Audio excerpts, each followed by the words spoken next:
নমস্কার। আজকের আলোচনা প্রদীপ দেবের লেখা লাল গ্রহ মঙ্গল বইটা নিয়ে। এটা কিশোর বিজ্ঞান সিরিজের অংশ, কিন্তু আমার মনে হয় এটা সব বয়সের বিজ্ঞানমনস্ক পাঠকেরই ভালো লাগবে। হ্যাঁ, ঠিকই বলেছেন। কিশোরদের জন্য লেখা হলেও বিষয়গুলো যেভাবে সহজ করে বলা, তাতে সবারই আগ্রহ জন্মাবে।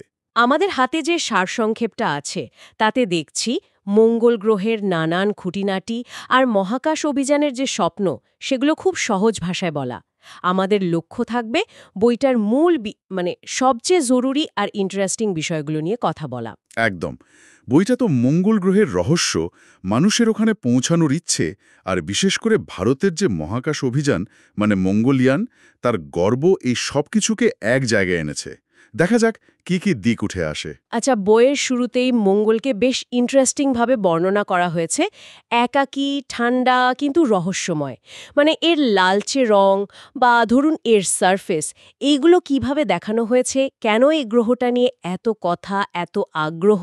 দেখুন, বইটাতে ব্যাখ্যা করা হয়েছে যে মঙ্গল তো পৃথিবীর প্রতিবেশী, একদম পাশের গ্রহ। আর এর যে ওই লালচে আভা, আয়রন অক্সাইডের জন্য যেটা হয়। হ্যাঁ হ্যাঁ, ওই লাল রঙের জন্যই তো ওকে লাল গ্রহ বলে। ঠিক। তাছাড়া ধরুন এর মরুভূমির মতো বিশাল প্রান্তর, উঁচু আগ্নেয়গিরি, গভীর খাদ, এই সব কিছু বিজ্ঞানীদের কাছে গবেষণার জন্য দারুণ একটা জায়গা। এই অজানা জিনিসগুলো জানার যে একটা তীব্র ইচ্ছে, সেটাই অভিযানের আসল কারণ। আর এই ইচ্ছে থেকেই তো অভিযান। বইটাতে তো নাসা, স্পেসএক্স এদের কথা আছে শুনলাম। আমাদের ইসরোর কথাও নিশ্চয়ই আছে। অবশ্যই আছে। মানুষের মঙ্গলে পা রাখার যে বিশাল স্বপ্ন, সেটার কথা যেমন আছে, তেমনি বিভিন্ন স্পেস এজেন্সির চেষ্টার কথাও বলা হয়েছে। শুধু মানুষ পাঠানোর স্বপ্নই নয়, যন্ত্রের অভিযানগুলো। হ্যাঁ হ্যাঁ, রোভার, ল্যান্ডার, অরবিটার, এগুলোর কথা বিস্তারিতই আছে। যেমন ধরুন কিউরিওসিটি রোভার, সেটা কিভাবে মঙ্গলের মাটিতে ঘুরে বেরিয়ে তথ্য পাঠিয়েছে। ও, ওই যে চাকাওয়ালা যন্ত্রগুলো। একদম। ওই রোভারগুলো মঙ্গলের মাটি পরীক্ষা করেছে, জলের চিহ্ন খুঁজেছে। সেই গল্পগুলো বেশ সহজ করে গুছিয়ে বলা হয়েছে বইটায়। আর এখানে তো ভারতের মঙ্গলযান, মমের কথাটা বিশেষভাবে বলতেই হয়। মাত্র ৪৫০ কোটি টাকায় প্রথম চেষ্টাতেই সাফল্য। এটা তো বিরাট ব্যাপার ছিল। বিরাট ব্যাপার তো বটেই। বিশ্বজুড়ে সাড়া ফেলে দিয়েছিল বইটাতেও।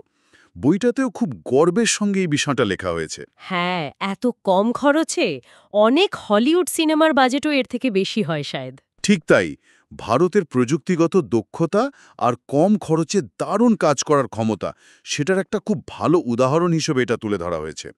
শুধু খরচের কমতি নয়, এই মিশন থেকে মঙ্গল গ্রহের আবহাওয়া নিয়ে ভারত যেসব জরুরি তথ্য পেয়েছে, সেটাও কিন্তু উল্লেখ করা হয়েছে। সত্যি অসাধারণ। আচ্ছা, এইসব টেকনোলজির সাফল্যের পাশাপাশি একটা খুব মৌলিক প্রশ্ন তো মনে আসে। মঙ্গলে কি কখনো প্রাণ ছিল, বা এখনো আছে? বইটা কি এই দিকেও গেছে? হ্যাঁ, গেছে। এটা তো মঙ্গলের সবচেয়ে বড় রহস্য বলতে পারেন। এই প্রাণের অস্তিত্বের প্রশ্নটা, বইটাতে এর উত্তর খোঁজার যে বৈজ্ঞানিক চেষ্টাগুলো চলছে, যেমন? যেমন ধরুন পুরনো হ্রদ বা নদীর চিহ্ন খোঁজা, মাটির নিচে বরফ বা জলের সন্ধান করা, এসব। আবার এর সাথে মানুষের যে কল্পনা, সেটাও মিশেছে। বিজ্ঞান আর এই রোমাঞ্চকর কল্পনা, দুটো মিলিয়েই বিষয়টা ইন্টারেস্টিং করে তুলেছে। বেশ। আর ভবিষ্যতের দিকে যদি তাকাই, মঙ্গলে মানুষের বসতি স্থাপন, সেখানে জল, খাবার, অক্সিজেন, এসব বিশাল চ্যালেঞ্জের কথা কিছু বলা হয়েছে। একটা লাইন দেখলাম, আজ যা অসম্ভব, আগামীকাল তা বাস্তব। বেশ পজিটিভ। হ্যাঁ, বইটা ভবিষ্যতের স্বপ্ন দেখায়। মঙ্গলে কলোনি তৈরির যে অসম্ভব চ্যালেঞ্জগুলো আছে, যেমন ধরুন পাতলা বায়ুমণ্ডল, মারাত্মক ঠান্ডা, রেডিয়েশন, সেগুলো স্বীকার করেও মানুষের চেষ্টার প্রযুক্তির উপর ভরসা রাখা হয়েছে। বোঝা যাচ্ছে। আর বইটার লেখার ধরনটা খুব সহজ। প্রচুর ছবি আছে, উদাহরণ দিয়ে বোঝানো হয়েছে, বিজ্ঞানকে ঠিক গল্পের মতো করে বলা। এই জন্যই এটা শুধু কিশোর নয়, যে কেউ বিজ্ঞান ভালোবাসলে তার ভালো লাগবে।